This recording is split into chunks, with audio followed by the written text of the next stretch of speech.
Salam sejahtera, anda menonton cerita di Sebaik Berita, tetapi untuk waktu ini seperti biasalah kebelakangan ini khususnya di platform cerita ini kami bawakan cerita-cerita ataupun laporan khususnya daripada rakan-rakan kami yang berada khususnya yang pertamanya yang berada di negeri Melaka untuk membawakan perkembangan semasa khususnya berkaitan dengan PRN Melaka, dan beberapa lagi rakan berada di negeri Sarawak untuk membawakan laporan langsung khususnya menjelang PRN Sarawak, walaupun belum lagi ada ketetapan dan juga tarikhnya, tetapi beberapa jam yang lepas ada satu kenyataan telah pun dikeluarkan yang mana satu mesyuarat khas berkaitan dengan urusan pilihan raya negeri PRN Sarawak yang ke-12 akan diadakan pada Rabu 24 November 2021, dan ini yang dimaklumkan sendiri oleh Suruhanjaya Pilihan Raya Malaysia SPR, yang mana memaklumkan mesyuarat akan bermula jam 9 pagi di Kuching, dan dalam kenyataan yang sama SPR memaklumkan mesyuarat khas itu bakal dipengerusikan oleh pengerusi SPR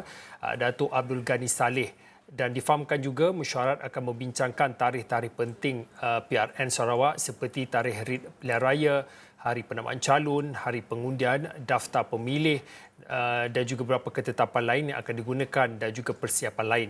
Dan difahamkan juga mesyuarat akan disusuli satu sidang media khas bagi mengumumkan tarikh-tarikh berkenaan dan juga perkara-perkara berkaitan. Dan untuk rekod Don Sarawak dibubarkan ataupun bubar secara rasmi pada 3 November lalu selepas penarikan proklamasi darurat di negeri itu oleh Yang di-Pertuan Agong Al-Sultan Abdullah Riayatuddin Al-Mustafa Billah Shah.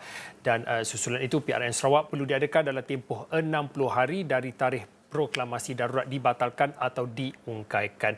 Jadi untuk waktu ini, walaupun belum lagi ada satu ketetapan tarikh dan juga perbincangan dan mesyuarat seperti yang dimaklumkan sebentar tadi akan diadakan pada 24 hari bulan ini, tapi untuk waktu ini kalau boleh saya nak terus bersama dengan rakan saya Syaf Syukri yang berada di Pekan Kapit, kerana saya difahamkan Syaf dan juga juru kamera Airul baru saja ataupun berkesempatan mengalami satu pengalaman menyelusuri Sungai Merirai khususnya di Baleh. Jadi untuk waktu ini kita nak mulakan dululah cerita untuk waktu ini dengan laporan tentang Jabatan Sementara Sungai Merirai di Baleh yang dijangka siap pada Disember ini, kerana apa yang difahamkan Jabatan sementara ini penting sebagai penghubung masyarakat di Nanga Merirai untuk ke Pekan Kapit. Jadi sebelum nak cakap secara khususnya seperti yang anda saksikan laporan yang dikongsikan oleh Syaf juga sendiri, Syaf mungkin boleh dikongsikan khususnya tak ramai yang tahu tentang masyarakat di Nanga Merirai ini, mungkin boleh dikongsikan tentang latar belakang orangnya, masyarakatnya pada waktu ini. Baik, terima kasih Fauzi di Bukit Jalil. Selamat petang kepada anda dan juga penonton setia Astro Awani, saluran 501. Baiklah, saya berada di Kapit Town Square ketika ini untuk bersiaran secara langsung bersama dengan anda. Baiklah, semalam kami telah menerima jemputan dari Ahli Parlimen Hulu Rejang sendiri, Datuk Wilson Ugak Kumbung, untuk sama-sama melawat ke projek Jambatan Sungai Merirai yang terletak kira-kira kalau diikutkan pada awalnya perancangan perjalanan hanyalah memakan masa dalam 1 jam lebih menggunakan Board Express ke kawasan Nanga Merirai tersebut. Namun perjalanan kami bertukar dari 1 jam lebih menjadi 2 jam lebih. Itu pengalaman kami, Fauzi, kerana cuaca hujan yang agak lebat semalam disusuli dengan air yang begitu pasang. Jadi perjalanan kami terpaksa diperlahankan, dan apabila tiba hujan tersangat-sangat lebat dan kami terus dibawa masuk ke bilik taklimat, dan di sana ada beberapa pegawai-pegawai penting yang terlibat dengan pembinaan projek tersebut. Untuk saya berikan penjelasan kepada anda, ini merupakan projek di bawah Agensi Pembangunan Ulu Rejang, Upper Rejang Development Agency URDA, yang sememangnya merupakan salah satu inisiatif Kerajaan Negeri Sarawak dalam membangunkan kawasan Hulu Rejang. Dan apa yang terjadi sebenarnya, saya seronok bila saya dapat tahu yang kami akan ke sana, kerana ini merupakan salah satu projek di bawah URDA. Jadi saya teringin dalam hati ini berkesempatan nak berjumpa dengan penduduk-penduduk di kawasan Nanga Merirai untuk bersama dengan mereka nak tanya bagaimana dengan projek pembangunan ini akan mampu mempermudahkan perjalanan mereka, membantu mereka untuk mengembangkan sektor ekonomi mereka, dan banyak lagi yang nak diutarakan bersama dengan mereka. Namun seperti yang saya sebut tadi, cuaca hujan yang terlampau-lampau lebat membataskan pergerakan kami. Kerana sekiranya kami ingin pergi ke sana, kami perlu melalui Jalan Balak yang kini dalam proses pembinaan untuk dibina jalan projek jalan raya yang boleh menghubungkan mereka terus ke Pekan Kapit dan juga merupakan akses penting kepada empangan hidroelektrik Baleh yang kini masih dalam proses pembinaan, ya Fauzi. Dan kami diberi taklimat oleh konsultan projek dan juga pegawai-pegawai yang terlibat mengenai perjalanan projek tersebut. Berlaku sedikit gangguan terhadap projek tersebut kerana atas beberapa faktor saya sudah kongsikan di astrawani.com. Antaranya ialah pelaksanaan perintah kawalan pergerakan PKP pada Mac tahun lalu dan juga antara faktor lain menyebabkan kelewatan projek tersebut yang dijangka siap sepatutnya pada bulan 4 tahun ini adalah disebabkan oleh keadaan cuaca yang tidak menentu. Kalau dilihat di situ Fauzi, ya, keadaannya memang sungai, kalau dilihatlah daripada tapak projek tersebut, jaraknya dengan sungai itu begitu tinggi. Jadi ada kalanya air terlampau pasang dan membataskan pergerakan kontraktor terlibat, Fauzi.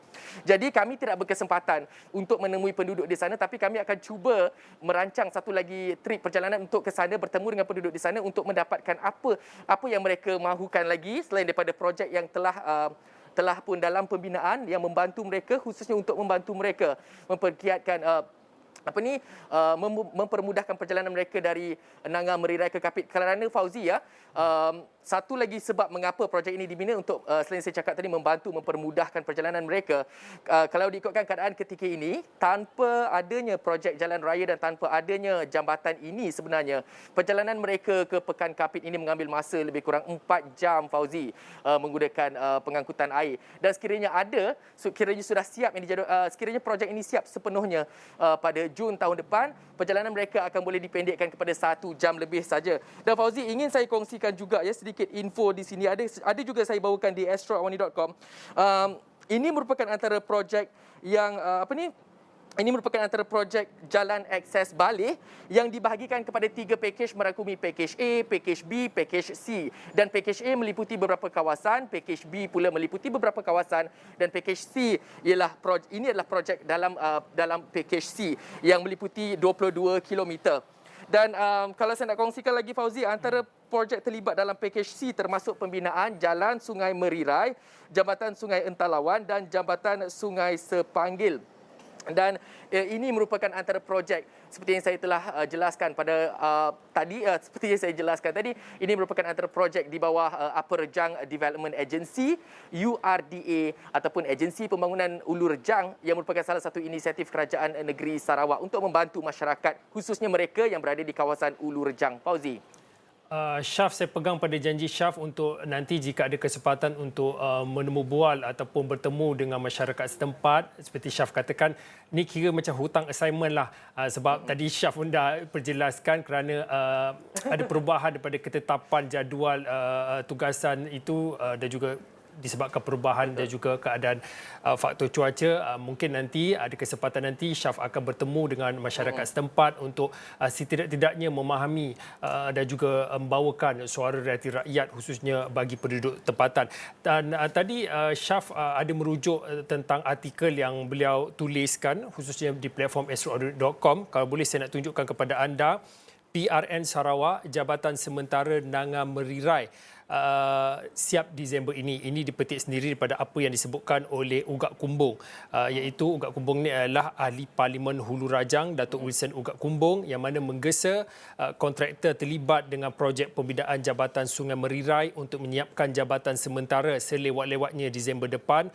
Dan katanya lagi, jabatan sementara ini penting bagi membolehkan penduduk Nanga Merirai membuat perjalanan ke Kapit sebelum jabatan sebenar siap sepenuhnya pada Jun 2022. Lagi mengenai artikel ini ataupun artikel lanjut, anda boleh ke astrawani.com. Ada artikel ini yang disiapkan sendiri oleh Syaf Syukri. Ada visualnya, ada jenis tulisan artikelnya, anda boleh baca dan anda boleh tonton. Tetapi untuk waktu ini, sebenarnya kalau boleh saya nak mainkan sedikitlah, ada visual-visual yang dikongsikan oleh Syaf dan juga jurukamera Airul yang sempat dirakam menggunakan telefon, menggunakan handphone, iaitu perjalanan menerusi Sungai Merirai ini. Mungkin pada waktu ini Syaf, selain pada melihat kepada kita bercakap tentang Jabatan Sementara Nanga Merirai ini, saya tahu Syaf dah beberapa kali, 2 ataupun 3 kali berkesempatan untuk membuat assignment atau membuat tugasan, membuat liputan di Kapit dan juga di kawasan-kawasan pedalaman di Kapit secara khususnya. Mungkin pada waktu ini boleh dikongsikan cabaran khususnya melihat kepada tugas wartawan dan juga juru kamera itu apabila ditugaskan untuk membuat liputan. Khususnya pada waktu ini cabarannya mungkin cukup berbeza ya kalau berada di kawasan pedalamannya. Logistiknya satu hal, kemudiannya talian ataupun network internet nak hantar visual, hantar bahan berita itu pun satu juga masalahnya. Mungkin boleh dikongsikan cabaran untuk waktu ini dan juga untuk khususnya buat Syaf dan juga Airul. Baik Fauzi, salah satu saya rasa Kapit ni merupakan sebuah pekan yang kaya dan juga unik, terkenal dengan pelbagai kisah-kisah menarik. Kalau kita betul-betul korek, banyak lagi cerita-cerita rakyat yang menarik untuk dikongsikan bersama anda. Antara cabaran yang saya nak bawakan kepada anda, saya nak kongsikan kepada anda satu, ialah kini seperti yang kita tahu, pembangunan di negeri Sarawak berjalan dengan rancak seiring dengan hasrat dan juga agenda yang yang telah digariskan oleh Ketua Menteri Sarawak Datuk Patinggi Abang Johari Tun Openg untuk menjadikan Sarawak sebagai salah satu negeri termaju menjelang 2030. Dan pastinya pembangunan yang rancak berlaku di sini, tapi antara cabaran untuk sampai ke sesuatu lokasi contohnya kalau saya nak pergi ke Dun Bukit Goram, saya telah pergi ke Dun Bukit Goram hari itu. Perjalanannya agak lancar, jalan raya yang terbentang sangat-sangat baguslah. Dia merupakan projek jalan raya yang sudah siap sepenuhnya dan memberikan keselesaan kepada penduduk. Namun ada lagi projek-projek yang sedang dinaikkan di kawasan tersebut yang menyebabkan perjalanan kami sedikit terganggu, tapi itu bukan masalah besar bagi kami kerana saya pasti setiap kesukaran itu pasti akan berakhir dengan kebaikan di waktu akan datang. Dan kami berada di Dun Bukit Goram dan kami telah bertemu dengan penduduk rumah panjang tradisional di sana. Kesukaran yang kami hadapi ialah kadang-kadang kesukaran komunikasi lah. Itu antara perkara utama yang kami hadapi, Fauzi. Sebabnya saya walaupun baru seminggu di sini, saya rasa sukar untuk saya mempelajari bahasa Iban itu sebaik-baiknya, tapi saya masih mencuba sebenarnya, masih mencuba belajar kerana ini merupakan bahasa ataupun medium bahasa komunikasi yang mereka gunakan secara meluas di Kapit ini. Jadi untuk saya berada di sini dan memahami dan berkomunikasi dengan mereka adalah penting untuk saya memahami apa yang mereka bualkan, dan itu cabaran paling utama. Yang kedua seterusnya, saya rasa untuk kami mendapatkan kontak, untuk kami mendapatkan kenderaan untuk bergerak ke sesuatu lokasi, sebab kawasan-kawasan yang perlu kami pergi untuk dapatkan cerita-cerita yang menarik sebenarnya agak jauh ke bahagian belakang dan memerlukan kami untuk memandu kereta pacuan 4 roda. Jadi itu antara cabaran kami ketika ini. Tetapi saya pasti apabila segala projek-projek yang dirancang yang telah dalam pembinaan ketika ini siap, pastinya itu bukan masalah bagi anda dan juga bukan masalah bagi saya. Syah, mungkin dalam lebih kurang 2-3 minit yang akhir ini mungkin boleh dikongsikan perancangan untuk hari esok. Adakah masih lagi bertumpu kepada Parlimen Kapit saja ataupun ada perancangan untuk hari-hari yang akan datang ni nak berpindahlah untuk membuat tinjauan ke Parlimen ataupun di kawasan-kawasan Dun lain? Baik Fauzi, sebenarnya kami memang punya perancangan. Sepatutnya semalam kami ke Nangamerit, kami sepatutnya ke Nangamerit, tapi dapat undangan di saat-saat akhir untuk pergi ke Nangamerirai. Jadi kami memilih untuk pergi ke Nangamerirai untuk melihat projek yang seperti saya cakap tadi, projek URDA tersebut. Esok mungkin saya akan berada di Dun Katibas. Kerana Dun Katibas ni pun ada banyak cerita menarik. Saya telah dimaklumkan oleh seorang kenalan di sini bahawa Dun Katibas ni ada cerita-cerita yang tersembunyi yang mungkin boleh digali di sana. Jadi itu yang saya nak dapatkan juga, dan di sana juga saya nak bertemu dengan komuniti di sana untuk mendapatkan aspirasi dan suara mereka. Dan untuk hari ini sebenarnya saya baru selesai bertemu dengan pegawai daerah Kapit dan kita bertanya mengenai beberapa kisah yang telah saya bawakan sebelum ini, respon ataupun maklum balas daripada pihak Majlis Daerah Kapit sendiri. Dan juga tadi sebenarnya Fauzi, saya ada buat satu cerita menarik, tapi saya rasa saya bagi tahu sikitlah. Okay. Saya buat liputan mengenai ataupun perkongsian mengenai ikan empurau yang akan saya bawakan pada esok hari.